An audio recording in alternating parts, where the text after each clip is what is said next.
Hello guys, welcome to my channel. అధ్యక్షుడు Trump మరియు China అధ్యక్షుడు జిన్పింగ్ 2019 తర్వాత ఈ రోజు కలుసుకున్నారు. ఈ ట్రేడ్ డీల్ కోసం ప్రపంచం ఊపిరి బిగబెట్టి చూస్తుంది. ఈ కంట్రీస్ యొక్క 6 సంవత్సరాల యుద్ధం ఆగిపోయిందా? జవాబు చాలా ఆసక్తికరంగా ఉంటుంది. ముందు యుఎస్ చైనాపై విధించిన 100% టెర్రిఫ్స్ కట్ చేశారా? మన ఇండియన్ మార్కెట్స్కి ఈ ట్రేడ్ డీల్ ఎలా యూజ్ అవ్వబోతుంది? ఈరోజు చైనా యుఎస్ మధ్య జరిగిన ట్రేడ్ డీల్ మీకు ఎంత లాభమో ఇప్పుడే తెలుసుకుందాం. వీడియోను చివరి వరకు చూడండి. మీరు ఈ ఒప్పందం గురించి అర్థం చేసుకోవాలంటే గత 5 ఏళ్లుగా అమెరికా చైనా వస్తువులపై 145% టెర్రిఫ్స్ విధించింది. దానికి ప్రతీకగా చైనా కూడా అమెరికా ఉత్పత్తులపై 125% టెర్రిఫ్స్ విధించింది. ఇది కేవలం మాటల యుద్ధం కాదు, మొత్తం ప్రపంచ ఆర్థిక వ్యవస్థను దెబ్బతీసే వర్తక సమరం. ఇద్దరు నేతలు ఒకరినొకరు ఓడించుకుంటారా లేక శాంతి ఒప్పందంతో సమస్యలను పరిష్కరించుకుంటారా అనేది ఒక క్వశ్చన్ మార్క్ అయ్యింది. టెర్రిఫ్స్ తగ్గింపు మరియు మాదక ద్రవ్యాలకు సంబంధించిన చైనా వస్తువులపై ఉన్న టెర్రిఫ్స్ 20% నుండి 10%కి తగ్గిస్తూ చైనా దిగుమతులపై మొత్తం సగటు సుంకం శాతాన్ని 57% నుండి 47%కి తగ్గిస్తామని ట్రంప్ అంగీకరించారు.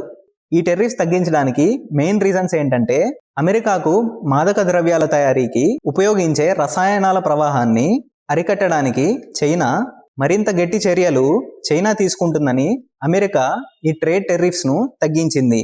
ఈ రోజు జరిగిన ఈ ట్రేడ్ టెర్రిఫ్ సమావేశం వల్ల సోయాబీన్ కొనుగోలు పునఃప్రారంభం కానుంది. అమెరికా నుండి తక్షణమే భారీ మొత్తంలో సోయాబీన్లు మరియు ఇతర వ్యవసాయ ఉత్పత్తులు కొనుగోలు చేయడం తిరిగి ప్రారంభిస్తామని చైనా హామీ ఇచ్చింది. డొనాల్డ్ ట్రంప్ అండ్ జిన్పింగ్ వల్ల భారత స్టాక్ మార్కెట్కు భారీ లాభం మరియు బంగారం ధరలకు పతనం తప్పదు. ఈ ట్రేడ్ డీల్ అంటే ఈ ఒప్పందం మీ పెట్టుబడులపై తక్షణ ప్రభావం చూపుతుంది. బంగారం యొక్క ధరలు బలహీనపడగా స్టాక్స్ యొక్క ప్రైజెస్ బలోపేతమవుతాయి. ఈ ట్రేడ్ డీల్ వల్ల సెన్సెక్స్ అండ్ నిఫ్టీ వంటి భారతీయ సూచీలు లాభాల బాట పడతాయి. అంతర్జాతీయ ఆర్థిక వ్యవస్థలో స్థిరత్వం కారణంగా విదేశీ పెట్టుబడిదారులు భారత్లో పెట్టుబడులు పెంచడానికి మొగ్గు చూపుతారు.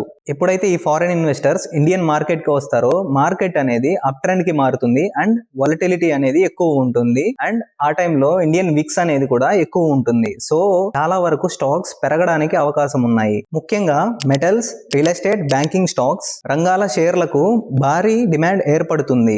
అప్పుడు రూపాయి విలువ డాలర్తో పోలిస్తే బలోపేతమయ్యే అవకాశం ఉంది. ప్రపంచంలో శాంతి వాతావరణం నెలకొంటే బంగారంపై ఆకర్షణ తగ్గిపోతుంది. ఇప్పటి వరకు బంగారం ధర పడడానికి కారణం ఏంటంటే అంతర్జాతీయ మార్కెట్లో ఔన్స్ బంగారం ధర తగ్గుతుంది.